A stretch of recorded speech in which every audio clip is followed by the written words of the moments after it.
Hello friends, welcome to ISS platform. आज है 9th of July and 9th of July के करेंगे हम current affair from the Hindu, Indian Express और PIB. Lecture start करने से पहले जैसे कि मैं आपको बार बार बता रहा हूं, नोट कर लीजिए। अगर नोट नहीं करना है तो बेल आइकन प्रेस कर लीजिए मेरे चैनल को, जिससे आपको इंपॉर्टेंट वीडियो की नोटिफिकेशन मिल सके। नोटिफिकेशन मिलेगी तो आपका कोई भी वीडियो मिस नहीं होगा। अगर नोटिफिकेशन नहीं मिलेगी तो आपको इंतजार करना पड़ेगा, यूट्यूब बाबा का इंतजार करना पड़ेगा कि वो वीडियो आप पर पहुंचाए, और कभी कभी नहीं भी पहुंचा सकता।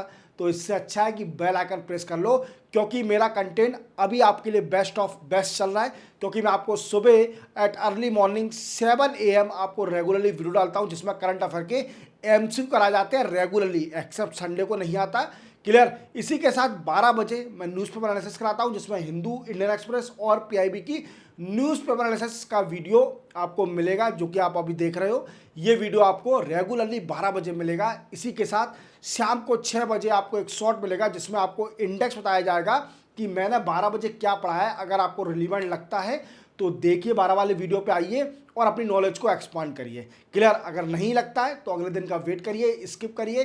क्लियर। इसी के साथ मेरा एक इंडियन पॉलिटी का बैच चल रहा है, जिसके 38 लेक्चर हो चुके हैं और 39 आज आने वाला है वीडियो। दिन में 3 बजे वीडियो आता है, वीक में 2 वीडियो, वेडनेसडे और संडे को। याद रखना, जिसके 39 लेक्चर हो चुके हैं। देखना कैसे है, याद आज देख लेना। आज तो आएगा ही डेफिनेटली 3 बजे, फिर संडे को आएगा, और उसी के नीचे सारे वीडियो की लिंक दी हुई है, देख लेना। क्लियर। इसी के साथ 70% मैंने इंडियन इकोनॉमी कंप्लीट करा दिया है, जिसके वीडियो की लिंक आपको इस वीडियो के डिस्क्रिप्शन में मिल जाएगी, देख लीजिए। वो भी स्ट्रॉन्ग हो जाएगा इंडियन इकोनॉमी। चलते वीडियो स्टार्ट करते हैं। देखो, सबसे पहले Trump announce 50% tariff on copper. देखो, ट्रंप जैसे आप जानते हो, ये हर कंट्री के साथ टैरिफ खेल रहे हैं। इन्होंने कई सारी कंट्री को थ्रेट दे के रखा है कि मैं तेरे ऊपर 100%, कभी 200%, कभी 50, कभी 40। इनका कैलकुलेशन ही समझ में नहीं आ रहा, कैसे याद रखेगी। कंट्री परेशान हो गई है कि क्या कितने कितने टैरिफ लगाए, याद रखे जाए किस कंट्री में कितना टैरिफ लगाना है। क्लियर। अब क्या हुआ, इसी को देखते हुए अभी इन्हों का एक और अनाउंसमेंट आ गया कि 50% टैरिफ लगाया जाएगा कॉपर के ऊपर। इवन एक और फार्मास्यूटिकल सेक्टर है, उसमें कितना बोला है। इसका इंडिया पर इंप्लीकेशन क्या होगा वो मैं आपको डिटेल में समझाऊंगा। Then after, what issue between USA and India on trade deal. देखो, क्या इशू है यूएसए और इंडिया के ट्रेड डील के बीच में, वो आपको डिटेल में समझाऊंगा। इवन मैं बता चुका हूं, और इवन हमारे डेलीगेट वापस आ गए थे। अब डोनाल्ड ट्रंप साहब क्या कह रहे हैं इंडिया और यूएसए की ट्रेड डील के बारे में, वो मैं आपको डिटेल में समझाऊंगा। Then after, financial action task force report comprehensive update on terrorist financing risk. देखो, अभी क्या है, एफएटीएफ की अभी नई रिपोर्ट आई है, जिस रिपोर्ट में बताया गया है कि टेररिस्ट फाइनेंस कैसे होता था। इवन पुलवामा अटैक जो कि 2019 में हुआ था, और गोरखनाथ टेम्पल जो कि 2022 में हुआ था हमारे इंडिया में टेररिस्ट अटैक, कई सारे लोग मारे गए थे। तो इसमें इन लोगों को पैसा कैसे मिला, क्योंकि without using the finance no one conduct any illegal activities. Clear. वो मैं आपको डिटेल में समझाऊंगा कैसे मिला, क्या बोल रहा है इसका।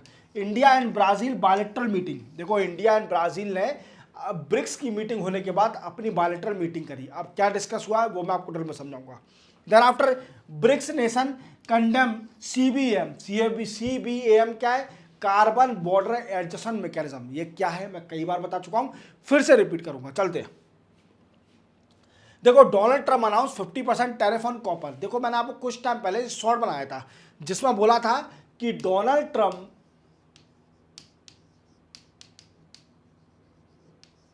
इम्पोज 50%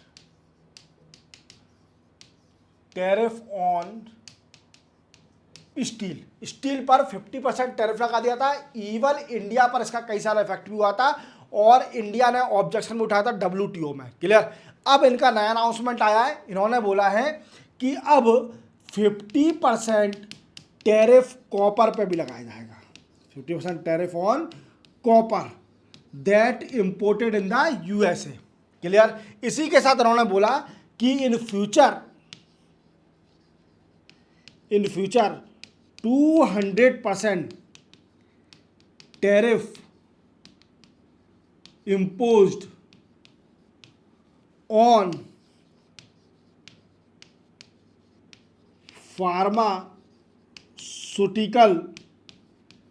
सेक्टर क्या है कि 200% टैरिफ फार्मास्यूटिकल सेक्टर पर भी लगाया जाएगा। क्लियर, ये बोला है इन्होंने। इवन कॉपर पर तो लगा ही दिया है।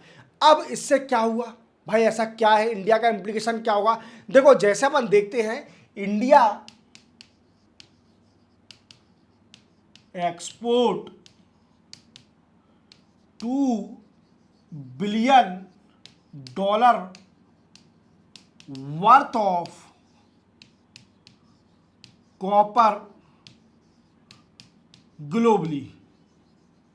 क्या है कि $2 बिलियन वर्थ की ये कॉपर एक्सपोर्ट करती है इंडिया ग्लोबल में। क्लियर, और अगर देखा जाए तो 14% तो एक्सपोर्ट का होता है, इसमें से 14% export out of total in USA. तो डेफिनेटली इंडिया पर इसका इम्प्लीकेशन होगा। 14% जो कि लगा रहे हैं, इसका इंडिया पर इम्प्लीकेशन होगा। इवन फार्मास्यूटिकल की बात की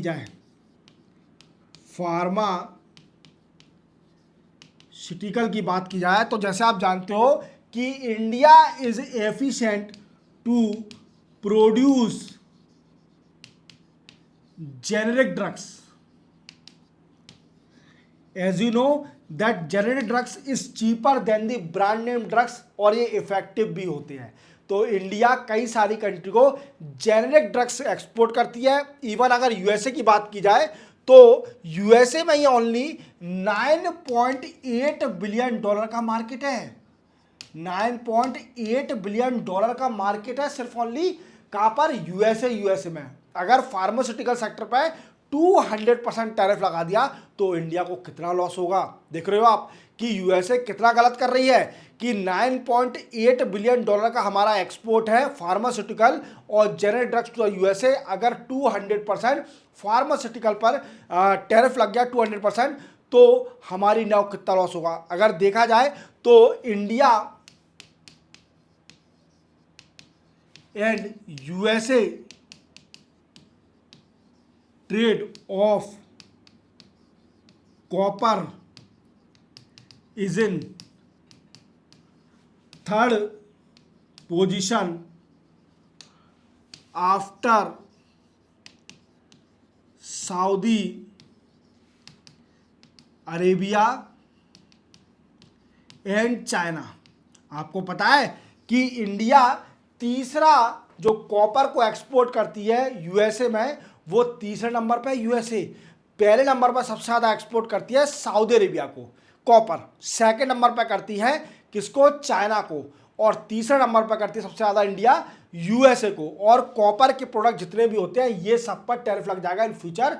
50% लग गया है, 50%। इवन 200% फ्यूचर में फार्मास्यूटिकल सेक्टर पर भी टैरिफ लगा देगा यूएसए, जिससे इंडिया को कई सारा लॉस होना है। अब ये कहानी तो खत्म हो गई। जैसे आप जानते हो कि 2 अप्रैल को यूएसए ने कई सारी कंट्री पर रेसिप्रोकल टैरिफ लगाया था। क्या लगाया था, रेसिप्रोकल टैरिफ लगाया था। इवन हड़कंप मच गया था पूरे वर्ल्ड में कि किसी पर 26, किसी पर 30, किसी पर 100, किसी पर 50, मतलब इनकी कैलकुलेशन कुछ अलग ही चल रही थी। क्लियर, तो इन्होंने क्या किया, फिर बाद में जब बोल दिया कि 90 डेज का रिलीफ दे रही हूं मैं, 90 डेज को रिलीफ दे रही हूं, बट बेस टैरिफ, जो बेस टैरिफ डिसाइड करके रखा है 10% वो तो लगेगा। बेस टैरिफ 10% तो लगेगा। इवन मैं आपको 90 डेज का रिलीफ दे रही हूं, दिया भाई।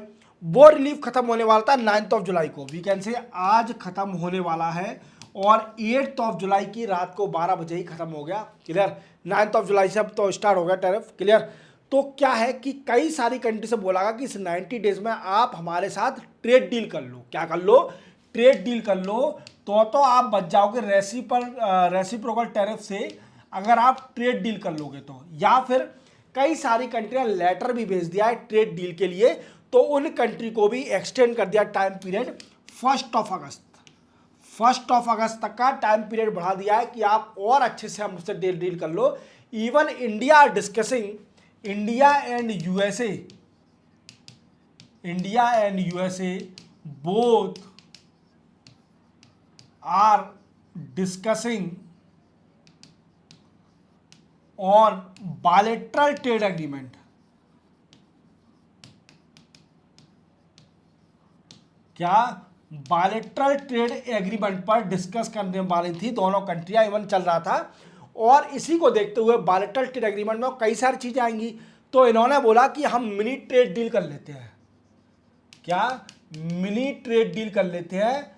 उसमें क्या है कि सिर्फ ओनली गुड्स को कवर करते हैं, और जो कंटेटियस पॉइंट है जैसे जीएम क्रॉप या फुटवियर, लेदर, इवन टेक्सटाइल और we can say agriculture sector, dairy sector, इन सभी को हम हटाते हैं। इन पर बाद में डिस्कस कर लेंगे, पर अभी मिनी ट्रेड डील कर लेते हैं गुड्स के लिए, तो रिलीफ मिल जाएगा कुछ टाइम का। बट नहीं हो पाया। क्यों नहीं हो पाया? देखो, इसका भी कारण था, मैंने कई बार बताया आपको कि इंडिया डिमांड कर रही है, India demand USA market for India textile, India's textile, footwear and leather. क्या है? इंडिया टेक्सटाइल, फुटवियर और लेदर के लिए इंडिया डिमांड कर रही है कि हमारे लिए मार्केट खोलो। Even India is not ready for opening the market of for USA agriculture और डेयरी सेक्टर। जैसे यूएसए डिमांड क्या कर रही है? यूएसए डिमांड कर रही है कि जीएम क्रॉप को अलाउ किया जाए इंडिया के अंदर, इवन डेयरी सेक्टर को अलाउ भी किया जाए, एग्रीकल्चर सेक्टर को भी अलाउ किया जाए। क्लियर? ये डिमांड करे यूएसए। बट इंडिया ने बोला कि कैसे भाई, हमारे किसानों क्या होगा अगर आपके जीएम क्रॉप आ गया, क्योंकि इंडिया में सिर्फ ओनली कल्टीवेशन, कौन सी जीएम क्रॉप हो रही है अभी जीएम कॉटन। क्लियर? जो बीटी कॉटन है वही कल्टीवेट हो रही है, और कोई भी अप्रूव नहीं है। क्लियर? याद रखना। और इसी को देखते हुए तो यूएसए और इंडिया में कोई डील साइन नहीं हो पाई है। इवन यूएसए का प्रेसिडेंट का भी नया स्टेटमेंट आया है। यूएसए के प्रेसिडेंट ने बोला है कि we are in the near to sign the deal with India. क्या बोला? कि यूएसए बहुत जल्दी ही, बहुत पास आ गई है डील साइन करने के लिए। क्लियर? हालांकि इंडिया को बख्श दिया। इंडिया फिर से 14 कंट्री पर डोनाल्ड ट्रंप ने टैरिफ इंपोज कर दिया। अब वो 14 कंट्री कौन सी है मैं कुछ बता देता हूं। Japan, South Korea, Tunisia, Malaysia, Cambodia. Clear? ये कई सारी कंट्री है। 14 कंट्री पर साउथ ईस्ट एशियन कंट्री को ज्यादा फोकस करा है, आसियान कंट्री को। इवन ये तक बोला है इन कंट्री पर टैरिफ लगाने के बाद कि अगर आपने रीरूट करने का प्रयास किया, क्या रीरूट करने का प्रयास किया गुड्स एंड सर्विस का, तो तुम्हारे पास और स्ट्रॉन्ग टैरिफ इंपोज कर दूंगा। अब रीरूट होता क्या है? तो देखो, रीरूट का मतलब है जैसे मानिए दो कंट्री के बीच में ट्रेड डील है, जैसे फ्री ट्रेड एग्रीमेंट साइन है ये दो कंट्री के बीच में, बट तीसरी कंट्री क्या करती है? तीसरी कंट्री है, थर्ड पार्टी है, थर्ड कंट्री, उसकी भी डील साइन है सेकंड कंट्री से फ्री ट्रेड एग्रीमेंट। तो वो क्या करेगी? वो अपने प्रोडक्ट को इसको भेजेगी और ये अपने प्रोडक्ट को फर्स्ट वाली कंट्री को भेज देगी। तो that is called rerouting of the product, क्योंकि फायदा किसको मिल रहा है? तीसरी कंट्री को। जैसे मैंने आपको बताया था एग्जांपल कि चाइना क्या कर रही है? चाइना रीरूटिंग कर रही है कई सारे प्रोडक्ट इंडिया के अंदर। कैसे? क्योंकि चाइना और आसियान कंट्री के बीच में डील साइन है, और इंडिया और आसियान कंट्री के बीच में फ्री ट्रेड एग्रीमेंट, जो कि इंडिया भी रिव्यू करने वाली है। तो चाइना एक्सपोर्ट करती है आसियान कंट्री को, आसियान कंट्री क्या करती है? इंडिया को वही प्रोडक्ट को थोड़ा बहुत फिनिश करके या फिर टू सेम एक्सपोर्ट कर देती है। तो फायदा किसको होता है? चाइना को, क्योंकि वो रीरूटिंग कर रही है। समझे मेरी बात को? तो यही कहानी है। Japan, South Korea, Tunisia, Malaysia, Cambodia, यहाँ पर लगा दिया 14 कंट्री पर टैरिफ लगा दिया है। इवन धमकी भी दे दिया है कि अगर आपने रीरूट करा तो और इम्पोज करूंगा। ये कहानी है। इंडिया की समझ में आ गई होगी आपको। FATF prepared compressive update on terrestrial finance. जैसे आप जानते हो 2019 में हमारे इंडिया में पुलवामा अटैक हुआ था जिसमें हमारे कई सारे जवान शहीद हो गए थे। और सेकंड अटैक हुआ था गोरखनाथ टेम्पल 2022 में, गोरखनाथ टेम्पल 2022 में आतंकवादियों का अटैक हुआ था। पुलवामा अटैक की पिक्चर भी बन चुकी है, उरी उरी उरी आई थी, उरी बनी थी ना पुलवामा पर, उरी मूवी बन चुकी है। पुलवामा अटैक पर कई सारे जवान पर एक्सप्लोसिव मटेरियल का एलिमेंट का यूज़ करके उनको कई सारे जवानों की गाड़ी को उड़ा दिया था। इवन हमारे कई सारे जवान शहीद हो गए थे जो कि इनोसेंट थे, अपने देश को अपनी जान दे दी, अपने देश के लिए कुर्बान हो गए। क्लियर, ये सबसे बड़ा अचीवमेंट है कि हमारे देश की आर्मी को हमें हमेशा सम्मान करना चाहिए कि वो देश के लिए भी शहीद हो जाते हैं और किसी परिवार या किसी की रिस्पॉन्सिबिलिटी बिना सोचे देश को सर्व कर रहे हैं। ये हमारे लिए बड़ा ही अचीवमेंट का पॉइंट है। क्लियर, तो हमारे देश के लोगों को, जवानों को सलाम, और पूरे देश को सम्मान करना चाहिए जवानों का, और हर चीज़ की हेल्प करना चाहिए उन्हें जो वो डिमांड कर रहे हैं। सुनो मेरी बात, क्या हुआ था कि ऐसे 2 अटैक हुए थे, टेररिस्ट अटैक। अब इसमें ये तो कंफर्म हो गया था कि पाकिस्तान का इन्वॉल्वमेंट है, पाकिस्तान टेररिस्ट को सपोर्ट करती है और पाकिस्तान आतंकवादी अटैक करवाती है। अब इसी बात को देखते हुए, जैसे आप जानते हो फाइनेंशियल एक्शन टास्क फोर्स का काम क्या है कि मनी लॉन्ड्रिंग को रोकना और जो टेरर फाइनेंसिंग है, ये सारी इलीगल एक्टिविटी को कंट्रोल करना पूरे वर्ल्ड में, फाइनेंशियल एक्शन टास्क फोर्स। अब ये बॉडी में इंडिया भी फाउंडिंग मेंबर है, समझो मेरी बात को।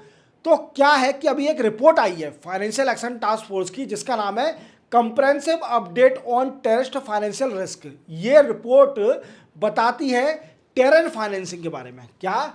टेरर फाइनेंसिंग के बारे में बताती है।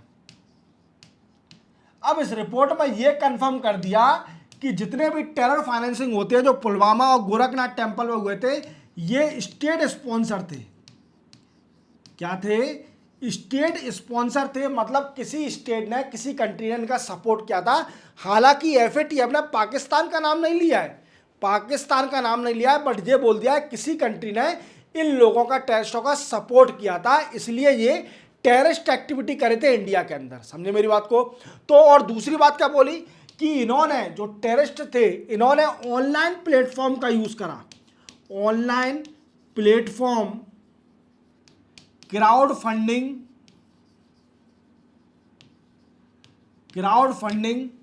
इवन ई कॉमर्स और वर्चुअल प्राइवेट नेटवर्क का यूज करके हमारे इंडिया में टेररिस्ट एक्टिविटी करवाई। क्या करवाई? टेररिस्ट एक्टिविटी करवाई। और डेफिनेटली एफएटीएफ को भी पता है ये पाकिस्तान पूरी इन्वॉल्व है इसके अंदर। क्लियर? अब देखो वर्चुअल प्राइवेट नेटवर्क का यूज करा गया। देखो जैसे चैटिंग, मैसेजिंग, अदर एक्टिविटी को, जिससे ये पकड़ ना पाए, ये वी कैन से इवेट करने के लिए कि ये फैच ना हो पाए, इनकी आइडेंटिटी ना हो पाए, इसलिए ये वर्चुअल प्राइवेट नेटवर्क का यूज कर रहे थे। इवन इन्होंने कई सारी ई कॉमर्स साइट को यूज करा, जैसे अमेजॉन, EPOM, अमेजॉन को यूज करा। इवन एक्सप्लोसिव, जो कि इन्होंने पुलवामा अटैक में किया था, अटैक, वहां पर एक्सप्लोसिव डिवाइस का यूज करके इन्होंने कई सारे जवान की गाड़ियों को वीकेंड से उड़ा दिया था। क्लियर? कई सारा उड़ा दिया और जिससे हमारे जवान मर गए थे। क्लियर? शहीद हो गए थे। एक्सप्लोसिव डिवाइस उसमें था एल्यूमिनियम पाउडर। क्या था? Aluminium powder. और एल्यूमिनियम पाउडर कहां से वीकेंड से खरीदा गया था? तो वो थी EPOM, अमेजॉन से। क्लियर? इन टेररिस्टों ने ऐसे पैसा वीकेंड से e commerce, virtual private network की इनकी आइडेंटिटी नहीं हो पाए और ये छुप सके, ये इसलिए ई कॉमर्स और वर्चुअल प्राइवेट नेटवर्क का यूज कर रहे थे। समझे मेरी बात को? और दूसरा एक और बात याद रखना कि terror financing definitely state sponsor थी।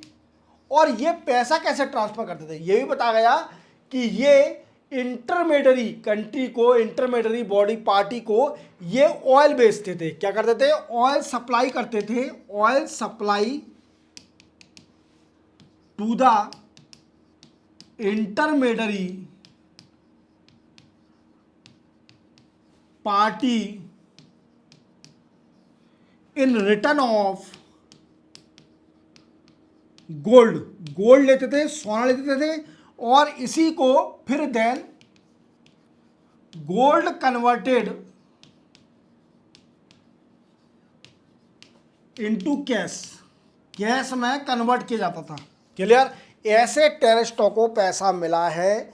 ये लोग बचने के लिए, छुपाने के लिए, शेर वो होता है जो आगे से आता है, जो पीछे से आते हैं वो तो सिर्फ ओनली एक टर्मिनोलॉजी बोली जाती है, हायना। हालांकि मैं हिंदी में नहीं बोलूँगा, वो हायना बोलते हैं, वो लोग आते हैं पीछे से, और जो शेर होता है वो आगे से आता है, याद रखना। चलते हैं आगे। इंडिया ब्राज़ील बायलैटरल मीटिंग, जैसे आप जानते हो कि ब्रिक्स की मीटिंग हुई थी ब्राज़ील में, 17th BRICS meeting. Clear? Brazil में। अब ब्राज़ील की मीटिंग होने के बाद बायलैटरल मीटिंग हुई किसके बीच में? इंडिया और ब्राज़ील के बीच में। India and Brazil both conducted bilateral meeting, bilateral meeting हुई। क्लियर? इंडिया और ब्राज़ील के बीच में क्या डिस्कस हुआ? देखो, सबसे पहले तो जो हर बार मोदी साहब को सम्मान मिलता है वो दिया गया। जैसे ही मोदी साहब हमारे देश के प्रधानमंत्री किसी भी कंट्री में जाते हैं तो पहले उनको सम्मान दिया जाता है एक अवार्ड से, जिसको बोलते हैं हाईएस्ट सिविलियन अवार्ड। क्या बोलते हैं? Highest civilian award. कौन सा दिया भाई? इनको दिया गया grand collar of the nation order of southern state. ये क्या है भाई?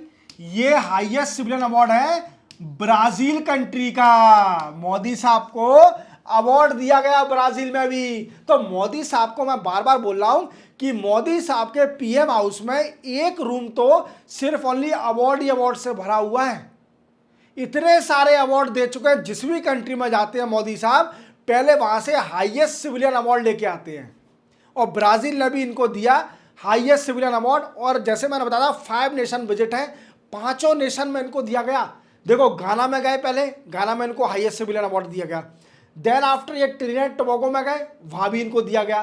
देन आफ्टर अर्जेंटीना में गए, अर्जेंटीना में key to the city of Buenos Aires का अवार्ड दिया गया था। देन आफ्टर ब्राजील में गए, ब्राजील में भी हाईएस्ट सिविलियन अवार्ड दिया इनको। कौन सा वाला? The grand collar of the nation of order, we can say of order of, नाम भूल गया मैं तो यार, क्या नाम है इसका, वो ब्राजील कंट्री का है। क्लियर? हाईएस्ट सिविलियन अवार्ड ये भी दिया, ये लिखा है शायद, I think southern state of southern state. Clear? तो ये भी अवार्ड दिया गया है हाईएस्ट सिविलियन अवार्ड। अब नमीबिया भी जाएंगे, 5th नेशन की विजिट है, यहाँ भी इनको अवार्ड दिया जाएगा। देखते हैं। क्लियर? देखो और क्या डिस्कस हुआ। देखो, सबसे पहले डिस्कस हुआ defence cooperation, defence cooperation. Energy, कौन सी? Renewable energy, renewable energy. Then after तीसरा डिस्कस क्या हुआ? Intellectual property right, intellectual property right. Then after intellectual property right हो गया। देन आफ्टर ट्रेडिशनल मेडिसिन, क्या है? Traditional medicine. इंडिया ब्राजील को ट्रेडिशनल मेडिसिन देगी, इवन आयुष और आयुर्वेदिक मेडिसिन भी देगी। अब भाई साहब इतना है तो यार सर जी एक बात बताओ, ये जिस भी कंट्री में जा रहे हैं एक चीज बड़ी कॉमन है, वो तो लिख दो आप। हाँ बिल्कुल कॉमन है, that is called a UPI. UPI unified payment interface, Google पे और फोन पे यूज करते हो, यही है। ये पूरी कंट्रीज को चाहती है कि हमारी कंट्री में भी यूपीआई आ जाए। इंडिया का बड़ा ही अच्छा इनिशिएटिव था। मतलब हालांकि यूपीआई आने से पैसे खर्च होना ज़्यादा हो गए हैं, अब वो अलग बात है। बट अगर कैश होता है तो आदमी कंजूसी कर लेता है कि पैसा नहीं खर्च करूं। बट यूपीआई के आने से कई सारे लोगों को बेनिफिट मिल गया, इवन खर्चे बढ़ गए, क्योंकि फ़ौरन उन्हें ट्रांसफ़र करने हैं क्यूआर कोड को स्कैन करके। और ये कई सारी कंट्रीज़ को अडॉप्ट करना चाह रही हैं यूपीआई को, और हमारी कंट्री देगी तो। बट एक हमारी कंट्री को कंडीशन भी लगा देना चाहिए, मुझे ऐसा लगता है। लगता क्या है, नहीं यार ऐसा नहीं होना चाहिए कि जो भी कंट्री यूपीआई ले रही है वो सभी सिटीजन 1 रुपये हमारी सरकार को भेजें, इवन पैसा दें यूपीआई को अडॉप्ट करने का, और 1 रुपये 10 रुपये कम से कम भेजना चाहिए हमारी सरकार को। और जो कि रूरल एरिया में जाए, गरीब लोगों के पास पैसा जाए, जो गरीब हैं उनका डेवलपमेंट हो। तो ये सबसे अच्छी बात है कि उनका, हालांकि मैं ये नहीं कह रहा करप्शन हो जाएगा, करप्शन नहीं, वो पूरा पैसा हमारे रूरल एरिया में जाना चाहिए। जो गरीब लोग हैं उनके पास, जिनको उनका डेवलपमेंट हो, इंफ्रास्ट्रक्चर एनहांस हो, इवन उनको वर्क सिस्टम मिल सके। जैसे अभी राजस्थान ने एक स्कीम निकाली थी, Pandit Deendayal Upadhyay poverty free village scheme, ये स्कीम निकाली थी, वो अच्छी स्कीम थी। इवन 5000 विलेज जो पॉवर्टी विलेज हैं उनको टारगेट करना है। ऐसे ही एक इंडिया को भी सोचना चाहिए कि यूपीआई दे रहे हो तो कम से कम हर सिटीजन से 10 रुपये लीजिए, और इसी पैसे को, इसी मनी को आप रूरल एरिया में इन्वेस्ट करिए, उनका डेवलपमेंट एनहांस करिए। क्लियर, देखते हैं अगर होता है, वैसे ऐसा हुआ नहीं। Clear, UPI. देन आफ्टर देखो, एक है ना, एक प्लेन मेकिंग कंपनी है, प्लेन मेकिंग कंपनी है कहाँ की, ऑफ ब्राजील, जिसका नाम है एमरल। क्या नाम है, एमरल। ये कंपनी है, ये ब्राजील चाहती है, और ये कंपनी चाहती है इंडिया की, इंडिया में प्रेजेंस, इंडिया में इन्वेस्टमेंट करना चाहती है। Even asking the president of the Brazil to discuss the Modi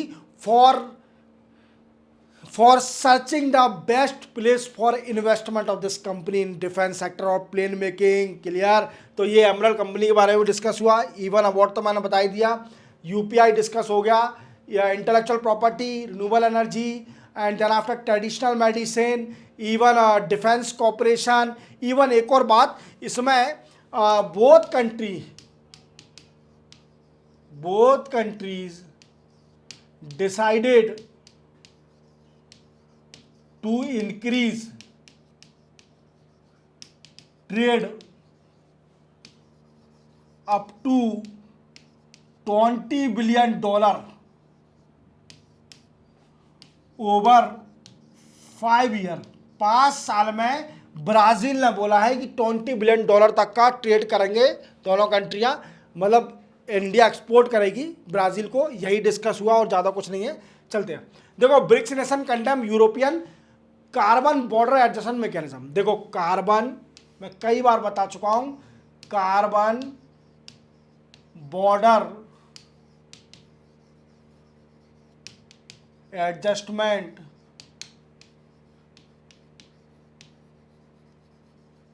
mechanism, carbon border adjustment mechanism, ये क्या है भाई? देखो, जैसे मैंने बताया था कि अभी यूरोपियन यूनियन का टारगेट है, जैसे अभी अडॉप्ट किया यूरोपियन यूनियन ने, कि 2050 तक पूरा कार्बन न्यूट्रलिटी हो जाएगी।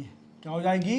कार्बन न्यूट्रलिटी हो जाएगी। इवन 2040 तक यूरोपियन यूनियन में 90% कार्बन इमिशन रिडक्शन हो जाएगा। 90% कार्बन इमिशन रिडक्शन। क्लियर, याद रखोगे, याद रखोगे। अब इसी को देखते हुए ये अचीव करने के लिए कुछ ना कुछ तो करना पड़ेगा। तो यूरोपियन यूनियन ने एक प्लान निकाला था जिसको बोलते हैं कार्बन टैक्स, और उसको नाम दिया कार्बन बॉर्डर एडजस्टमेंट मैकेनिज्म। अब ये है क्या? देखो, जैसे जानते हो, कई सारी डेवलपिंग कंट्रियां हैं जो कि कई सारा प्रोडक्ट बनाती हैं और यूरोपियन यूनियन में एक्सपोर्ट करती हैं। बट यूरोपियन यूनियन क्या चेक करेगी कि जो प्रोडक्ट आ रहा है इसमें कार्बन कितना एमिशन हो रहा है, बनाने में कार्बन कितना एमिशन हो रहा है। अगर ज़्यादा एमिशन होगा तो ज़्यादा टैक्स लगाया जाएगा। क्या टैक्स लगाया जाएगा? कार्बन टैक्स ज़्यादा लगाया जाएगा, जिसको बोल रहे हैं carbon border adjustment mechanism. Even ये स्टार्ट हो जाएगा जनवरी 2027 से। यूरोपियन यूनियन ने बोला है कि जनवरी 2027 से ये टारगेट जो डिसाइड करके रखा है टैक्स, कार्बन टैक्स, ये इम्पोज होना स्टार्ट हो जाएगा यूरोपियन यूनियन में। अगर अब इसका लॉस क्या हो रहा है? इसका लॉस हो रहा है इंडिया को, क्योंकि India is a second largest producer of steel. तो इंडिया स्टील सीमेंट में ज़्यादा कार्बन इमिशन होता है, और ये अगर यूरोपीय कंट्रियों में एक्सपोर्ट होगा तो डेफिनेटली वो भी फेस करेगा कार्बन टैक्स और महंगा हो जाएगा इंडिया का प्रोडक्ट, तो इंडिया को बेनिफिट नहीं मिलेगा। तो ब्रिक्स की जितनी भी कंट्रियां हैं इस चीज़ को, कार्बन बॉर्डर एडजस्टमेंट मैकेनिज्म को कंडेम कर रही हैं, मना कर रही हैं कि आप गलत कर रहे हो यूरोपियन यूनियन, समझ जाओ, नहीं तो हम भी कम नहीं है। अब हमारी inter government organisation higher level की हो गई है, पहले हम 5 थे अब 10 हो गए हैं। क्लियर? चलते बना गए। तो इसी के साथ 9 जुलाई के करंट अफेयर कंप्लीट होते हैं। चैनल को सब्सक्राइब और बेल आइकन प्रेस करना ना भूलना। क्लियर? और हमेशा वीडियो पूरा देखो और बेल आइकन प्रेस जरूर करो, क्योंकि क्या है, मेरे नए वीडियो की नोटिफिकेशन कैसे मिलेगी? मिस हो गया तो काम हो गया। क्लियर? क्योंकि क्या है कि मेरे वीडियो ही इतने आते हैं कि अगर कोई वीडियो ही मिस हुआ आपका इंपॉर्टेंट तो फिर वो बहुत नीचे चले जाएगा, क्योंकि मेरे वीडियो कंटिन्यूसली चलते ही रहते हैं। क्लियर? मिलते हैं हम कल, तब तक के लिए जय हिंद।